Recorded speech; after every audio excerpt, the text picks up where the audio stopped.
Votre émission Adrénaline Gascogne vous est présentée par le Centre Leclerc de Mont-de-Marsan. Bonjour Kevin Ribeiro, aujourd'hui nous avons la chance de vous recevoir, merci. Alors vous êtes tout frais, champion de France des sauteurs 2023. Qu'est-ce que ça représente pour vous? Déjà bonjour. Et être champion de France 2023, ça représente beaucoup. Ça représente, pour moi, ça représente une saison pleine. C'est une saison pour les sauteurs, c'est dur. Et arriver en fin de saison et gagner le titre de champion de France, c'est quelque chose qui... Mais ça finit notre saison, c'est là qu'on peut se dire que la saison a été bonne, on finit sur une grosse note. Alors justement, comme vous dites, c'est une grosse saison. Alors toute la saison, vous marquez des points pour bien comprendre comment ça se passe. Ça s'appelle l'escalote. Il faut faire un certain nombre de concours, c'est ça, pour pouvoir marquer des points et être dans les 4 premiers. C'est ça, l'escalote, c'est un tout qui compte, c'est nos sorties les dimanches. Donc le but, c'est de faire les meilleurs pointages pour être le classé le plus haut sur les sorties. Et après, il y a les points en concours qui nous aident à se qualifier pour le championnat de France, parce qu'on peut très bien faire des sorties moyennes dans la saison, mais gagner 1 ou 2 concours qui vont nous aider à monter. Donc c'est la régularité de la saison aussi d'être à l'escalote. Ça veut dire que nos scores sont bons les dimanches, nos concours sont bons, donc tout ça nous amène au championnat de France, donc c'est qu'on a fait une saison pleine. Alors, vous finissez premier à l'escalote, j'allais dire comme depuis 4 ans, finalement, on va beaucoup utiliser le terme, comme depuis 4 ans. Là-dessus, le concours de Dax, c'est le plus gros, un des plus gros, comment vous le situez? Pour moi, c'est le concours le plus gros parce que c'est là où j'ai ma famille, là où j'habite, là où je suis né, donc pour moi, c'est le concours le plus gros. C'est une arène qui me tient à cœur, c'est là où tout a commencé pour moi, donc Dax, pour moi, c'est le concours le plus gros et c'est là où je viens avec le plus de pression, le plus de peur. C'est aussi des grosses arènes, 8000 personnes, c'est complet. C'est ça, c'est Dax. C'est les plus grandes arènes. Tout le monde vient pour voir ce gros concours parce que tous les acteurs se jouent à 100% sur la donne. Donc c'est le plus beau concours. Donc vous avez gagné Dax, comme depuis 4 ans. C'est une continuité. Comment on arrive à rester à ce niveau-là? Parce que ça fait déjà, on dit comme depuis 4 ans, mais entre-temps il y a eu le Covid. Donc ça fait quand même 7 ans de haut niveau. Ça fait 7 ans de haut niveau, c'est de la préparation. C'est de la préparation depuis l'âge de mes 5 ans, donc c'est beaucoup de préparation, ça a été beaucoup de sacrifices.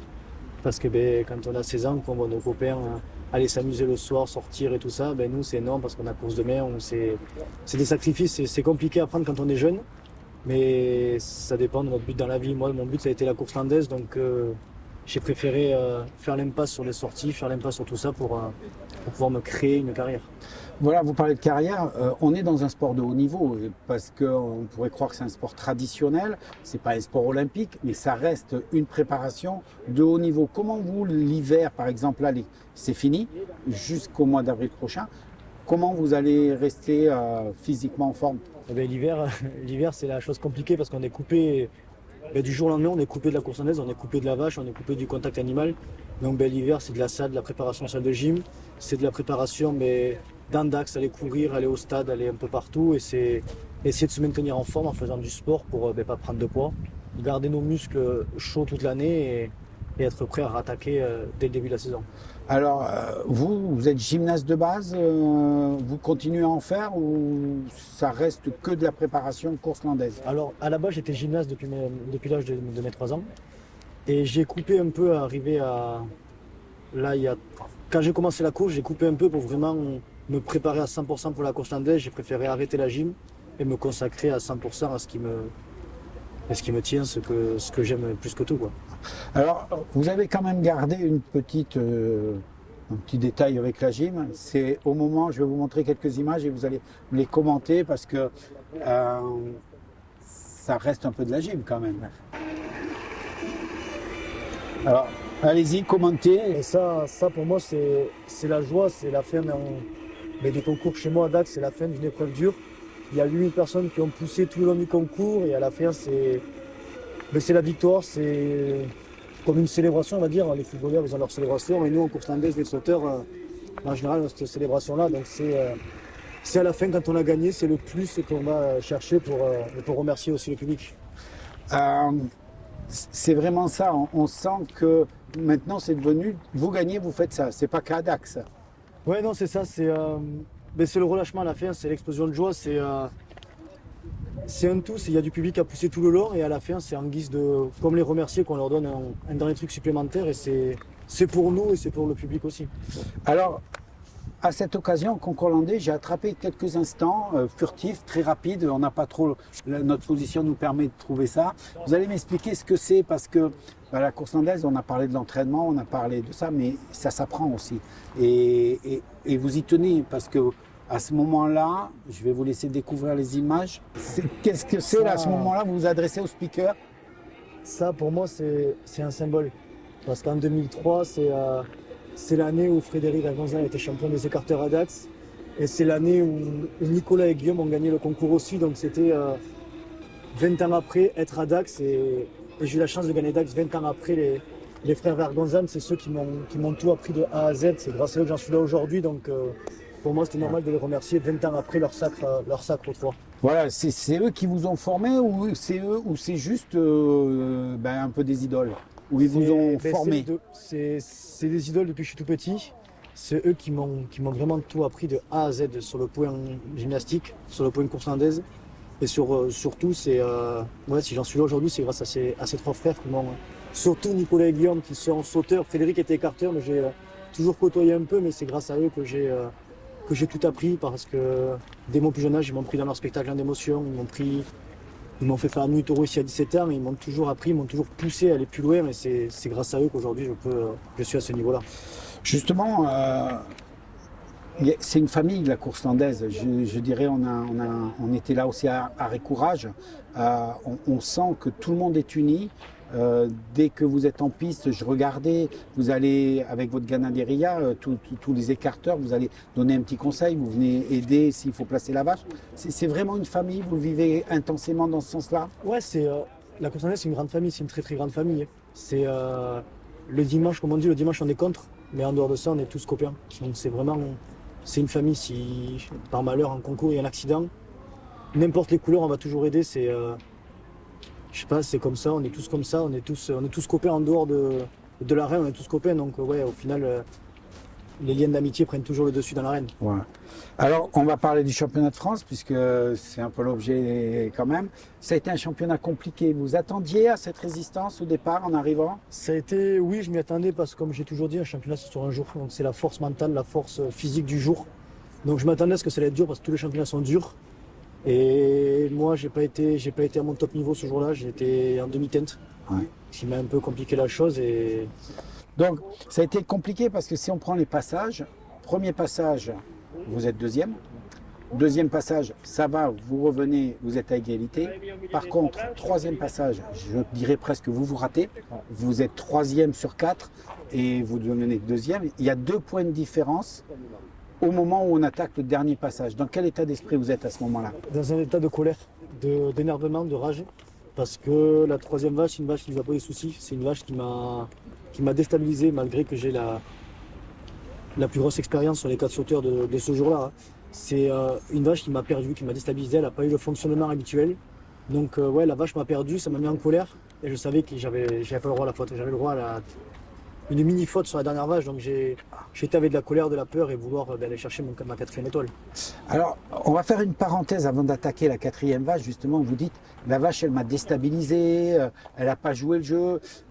Expliquez-nous comment une vache, on a l'impression que c'est une vache, elle court point à la ligne. Or, quand je discute avec des sauteurs, des écarteurs, on sent que non, du tout, une vache, c'est intelligent. Une vache, c'est très intelligent. La vache, elle sait ce qu'elle a à faire. La vache, et c'est pour ça qu'il y a d'ailleurs des concours aussi niveau bétail, les meilleures vaches. Donc là, c'est pareil, Ronda, c'est une vache dure, une vache réputée. C'est une vache qui a tout compris, elle sait ce qui se passe. Donc, je sais pas, ce jour-là, elle a compris l'enjeu qu'il y avait, je pense. Donc pour elle, c'était faire tomber.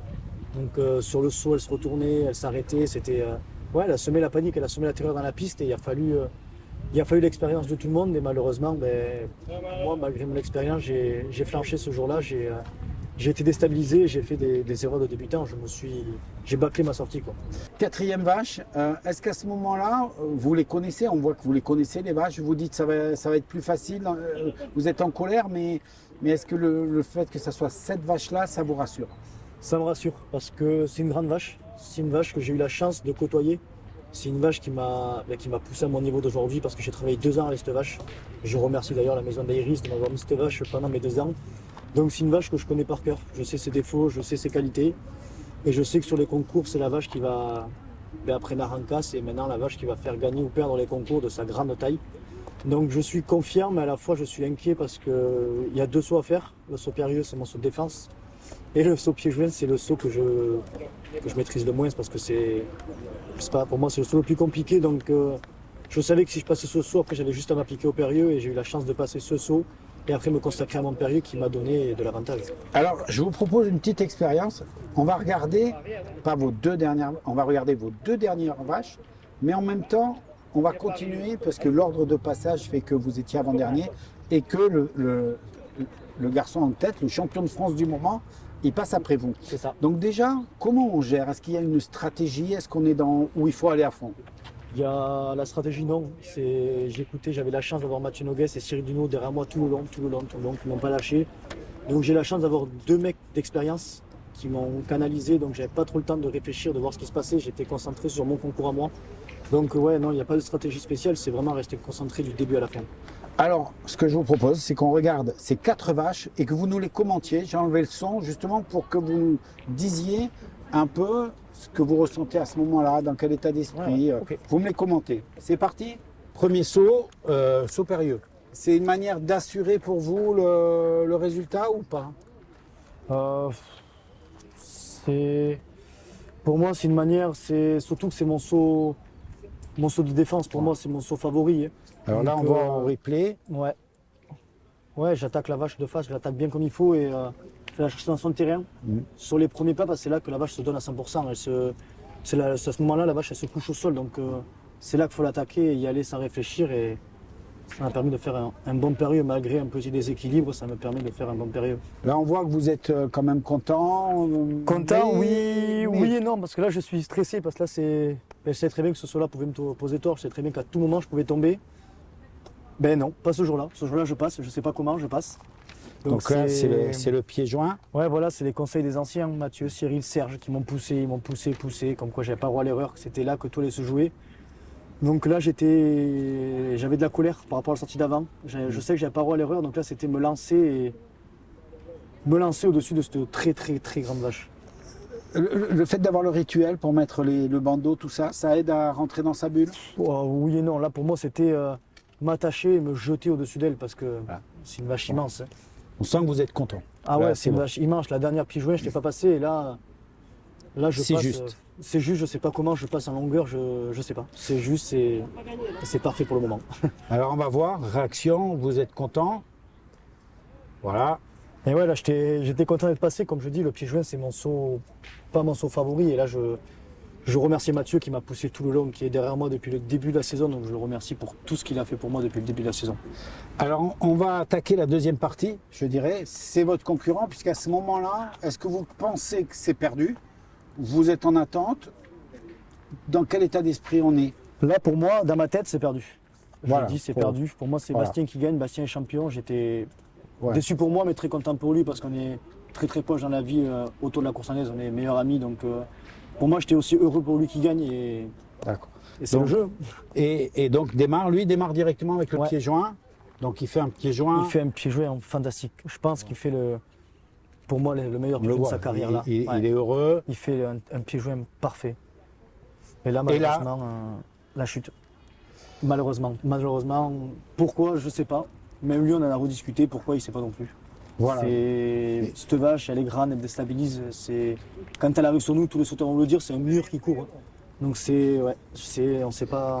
Voilà, parce que même au ralenti, Il est dans l'axe, il a tout, et il y a je sais pas. Il y a cette chute qui, malheureusement, lui coûte le championnat.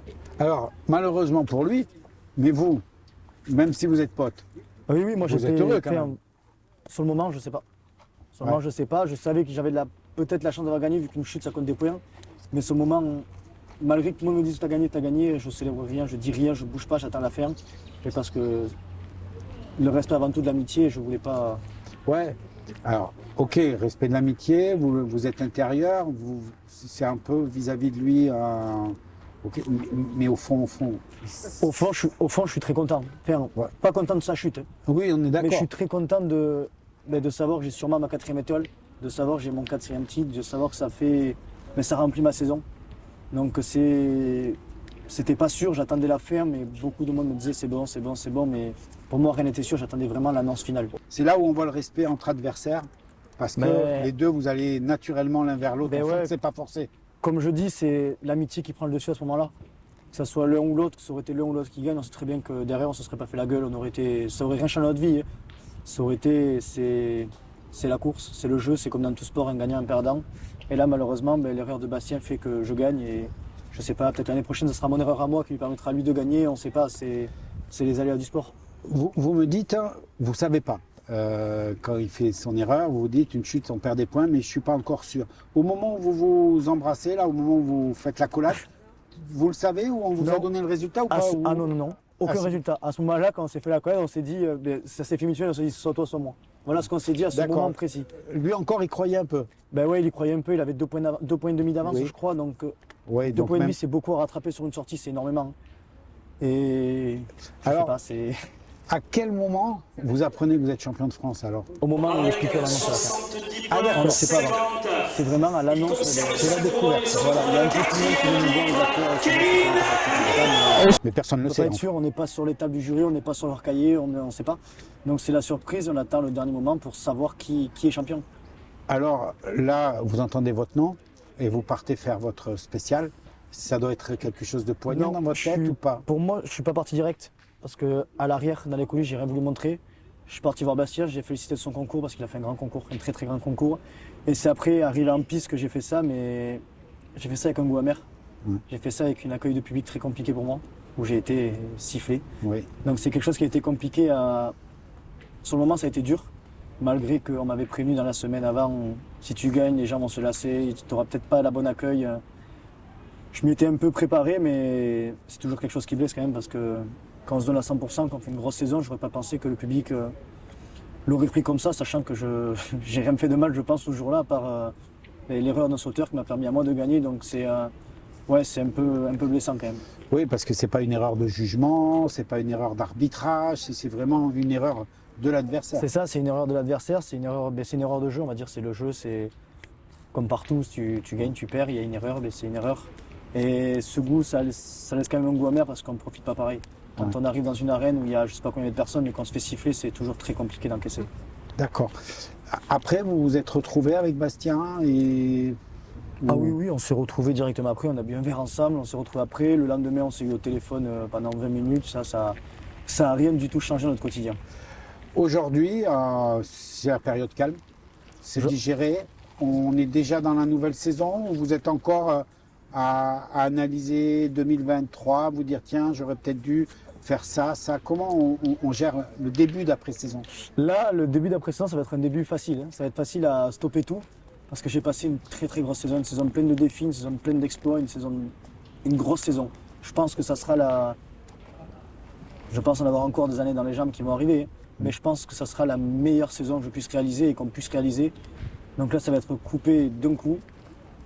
Faire une soirée pour profiter vraiment de tous ces exploits, de profiter de cette saison et après se repréparer pour l'année suivante. Qu'est-ce qui va vous motiver justement pour 2024? Parce que si on a fait une de ses plus belles saisons, vous dites, même si j'ai d'autres saisons qui arrivent, je sais que celle-là, elle sera une très très belle saison. Comment on repart? Parce que c'est quand même, on en prendra peut-être 2 secondes d'en parler, c'est quand même un sport dangereux, vous prenez des coups. C'est ça, c'est un sport. Les sauteurs, on a la chance de moins en prendre. Quand on en prend, c'est toujours une touche franche. Mais contrairement aux écarteurs, c'est sûr qu'ils en prennent presque, on va dire tous les dimanches. Tous les dimanches, tous les week-ends, ils en prennent des pètes. Donc je pense que c'est l'amour de ce sport. On est là pour défendre nos traditions. On découvre ça depuis qu'on est petit. Donc quand on y est, on est même passé par des grandes étapes pour arriver au top niveau. Quand on y est, on ne veut pas le lâcher. Donc on veut rester là longtemps. Et malgré les coups, je pense que c'est la passion et l'amour de ce sport qui prend le dessus. Quel est pour vous aujourd'hui le défi que vous aimeriez réaliser? Ouf. Il y en a beaucoup. Là, mon plus gros défi, mon but, c'est rattraper celui qui m'a tout appris, c'est-à-dire rattraper Nicolas Vergonzan. Oui, parce qu'il en Donc, a un paquet. Il de en a titres. 8, c'est ça. C'est Je suis à la ça, moitié, c'est déjà bien. Il en a 8, donc pour moi, la motivation, c'est ça, c'est d'aller remporter des concours individuels, continuer et essayer de le rattraper. Alors, rattraper Nicolas en termes de titres, Nicolas, il a aussi marqué l'histoire de la course landaise par plein d'innovations. Et Je pense qu'il a- c'est le premier qui a été voir les taureaux. comment vous pouvez avoir des titres, mais est-ce que vous voulez aussi innover dans des choses qui n'ont jamais été faites? Innover, non, je préfère suivre les traces des anciens, continuer. De toute façon, c'est Nicolas qui gère tout, qui me gère tout. Dès que j'ai des spectacles autres, sauter en corrida et tout ça, je passe toujours par Nicolas, c'est lui qui me gère tout. Et je sais que Nicolas est toujours là à me pousser à aller chercher plus loin, à aller chercher plus haut, toujours aller chercher mais ce qu'il avait lui, ce piment d'aller toujours se compliquer la chose. Et c'est quelque chose qui m'a transmis, quelque chose que j'aime et que je vais continuer à faire. Pour finir, on va finir par une dernière question qui peut paraître bizarre, mais vous travaillez, vous n'êtes pas professionnel de la course anglaise. Ah non, on n'est pas professionnel parce que ça dure que l'été. L'hiver, il n'y a pas ce sport. L'hiver, on coupe court, on n'a plus rien. Donc ça dure l'été et après toute l'année, j'ai un travail à côté. Faites un coup de pub à votre. Voilà, je travaille à la papeterie du lycée à Dax et d'ailleurs, je remercie mes patrons qui l'été, quand il y a besoin d'une heure, quand il y a besoin d'un jour, qui me le laissent très gentiment parce qu'ils ne sont pas obligés. Donc je les en remercie aussi. D'accord. On va vous souhaiter un bon repos. Ouais, ça va être un repos mérité, je pense, pour moi, pour tous les acteurs, pour le bétail, pour tout le monde, parce que et après 2 ans de Covid, on a fait 2 saisons et 2 très très grosses saisons, que ce soit n'importe quelle devise de la course landaise. Donc je pense que ça va être un repos mérité pour tout le monde. Est-ce que justement les saisons ne deviennent pas un peu trop longues ou il n'y a pas un peu trop de concours qui fatiguent plus qu'avant? Ça dépend. Ça dépend de la course, ça dépend de l'ambiance, ça dépend de tout, mais on a la chance quand même d'avoir un sport où il y a de l'ambiance, où on s'entend tous bien, les acteurs, on s'entend tous bien. Donc ouais, ça dépend. Et alors, comment on vit 6 mois de l'année sans aucun public pour vous idolâtrer? Ça fait du bien. Ça fait un peu de bien, ouais, parce que il y a un public, mais bon, ça arrive qu'on n'a pas ça dépend des fois, on n'a pas le respect qu'on attend. Parce qu'on joue quand même notre vie à chaque spectacle. Parce que c'est quand même les bêtes sauvages devant qui on va. Donc on joue notre vie et des fois pour un petit truc, on est taclé par des gens qui nous suivent. Donc des fois c'est compliqué parce que, et comme je dis, on joue notre vie, tous les acteurs on joue notre vie. Donc je pense que des fois on devrait avoir plus de respect que ce qu'on a. Est-ce que vous dites justement on joue notre vie, vous voulez battre Vergonzane, donc ça veut dire qu'il y en a au moins pour 4, 5, 6 ans. Comment on fait pour y retourner justement en se disant peut-être que, je sais pas, on n'a pas envie d'un peu de tranquillité, d'avoir une vie comme tout le monde? Ben justement, je pense que c'est, comme j'ai dit tout à l'heure, je pense que c'est cet amour de ce sport, cet amour du danger. Parce que mine de rien, mais c'est qu'on aime le danger si on fait ça, hein. Sinon on ne serait pas là. Donc je pense que c'est cet amour de ce sport, continuer cette tradition qui dure depuis des années et qui j'espère durera encore longtemps. Merci Kevin de t'être prêté au jeu et puis à l'année prochaine alors. Mais merci à vous et à l'année prochaine.